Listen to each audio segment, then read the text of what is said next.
In this video, I'm going to show you how to re-release a song using DistroKid if you've had to remove it and then you want to re-upload with a new audio file. So let's go.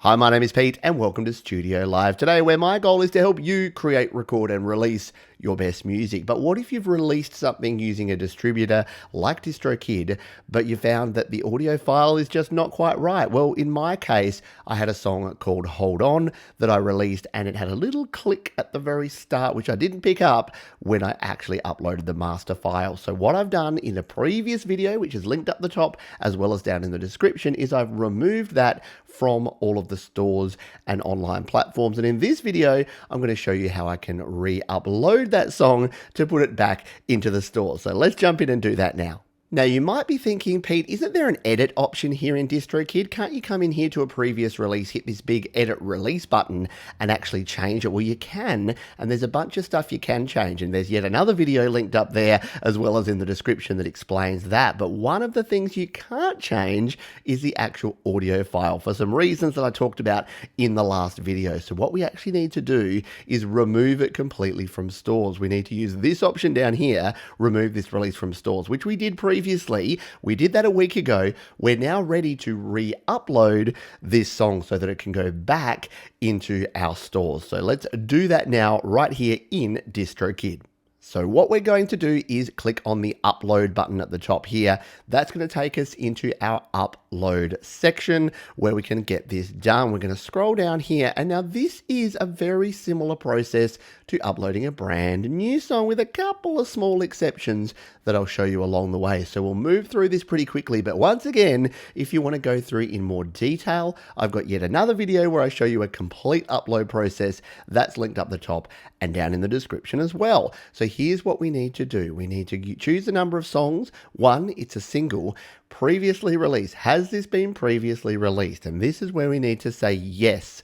And we need to put in here the original release date for this song, which I happen to know here was the 30th of September, 2020. So actually it was the 31st of September 2020, the very last day of September, because this was my Songtember song. In fact, I've got the year wrong. It was 2019.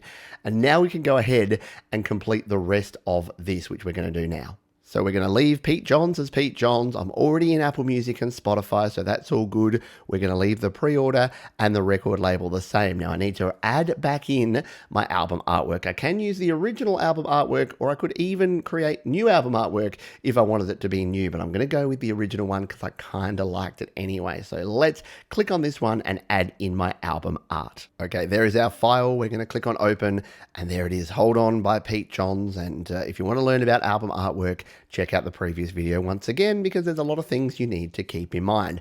Language is English. Let's go with the genre. I think I went rock, and then I think I went alternative, because I like to still think I'm alternative. Track one title.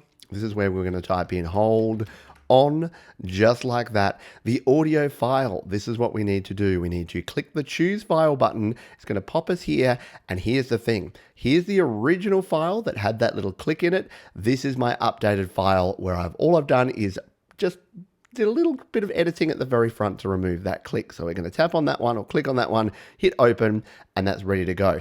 Now check out this over here. Already got an ISRC code. If you watched the previous video, you'll know that I asked you to note down the ISRC code so that we could actually include it here so that when it's re-released, it goes right back into the same spot as before. So let's show you why that's important and how we do that now. So here is my OneNote document where I noted the ISRC of the original release here. So what I'm going to do is copy that and then come back over here. I'm going to click on already got an ISRC code. It's going to pop up this box, and all I need to do now is Control V, and that code has gone straight back in there. So it says if you don't know what this means, just leave it blank and one will be generated. So there'd be no real problem if I generated a new ISRC code, but this will just speed up the process and make sure that it throws this exactly back where it was. So if people have this added in playlists, if they've liked the song before, it will keep all of those play counts. It'll keep everything, because the ISRC code will tell the streaming platforms and stores that this is indeed the same song. We'll jump through the rest of this really quickly. No explicit lyrics, no radio edit. It's not an instrumental. I'm going to let the streaming services decide where to start, and the track price will leave at 99 cents. So I'm going to click again the Instagram and Facebook because I want it there. I don't want YouTube or Store Maximizer, iPhone, Siri, and Shazam, and I'm not going to leave a legacy. All I need to do now is then select all of these to say I've read and agreed to the terms and conditions, come back up and make sure everything's looking good. I've got the file.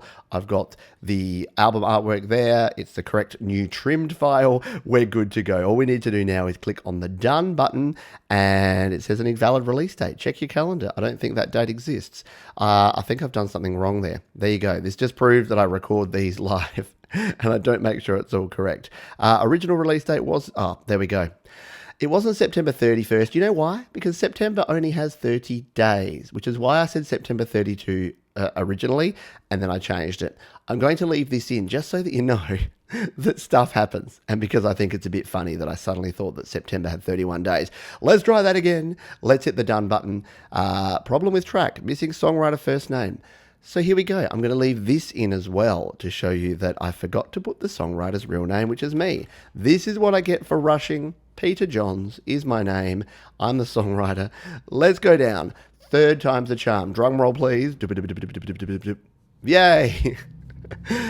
Again, this is what happens when I rush through things. So the album artwork has uploaded. The new track is now uploading, which is that trimmed track, the one that I showed you before. We'll wait for this to finish uploading. I'll come back and show you what we do from here. Oh, the suspense. Someone must be Netflix and chilling somewhere nearby. Come on, people. Less Netflix, more chilling. And we're on the final stretch here, 98, 99, 100. We should be good to go. This should now take us to our next screen. We've got the finishing button there. It's nearly ready to go. And boom, that was easy, wasn't it? Well, not so much DistroKid because I messed up and I uploaded a dodgy file the first time. But that wasn't your fault. That was my fault. But yes, there it is. When will it be released? Well, give it up to a week to push your album live. So here's the thing. We've removed it from all the stores. I have gone in and checked. I didn't really show you this, but I went in and checked Spotify, Apple Music, iTunes, the main places to make sure it had been completely removed. We've now uploaded it again. So I'm going to check back in and actually show you. So again, we'll have a part 3 on this one where I come back and show you this single back in stores, and we'll check together to make sure that Pete has done the right thing this time and uploaded the right file and all is hunky-dory in Hold On single release land. And for those playing along at home, you'll see here that the link here, the DistroKid hyperfollow, is now Hold On To, which is a very clear indicator that Pete has messed up somewhere along the way. But what we can do is share this, and you can pre-order this or pre-save it on Spotify, and once it's available in stores, it will go back just as it was before. I hope you found this useful. Once again, the previous video is linked down there, as well as another video all about releasing your music with DistroKid. If you've got any questions, comments, or other things you want to know about, drop them in the comments below, and I'll see you on the next video.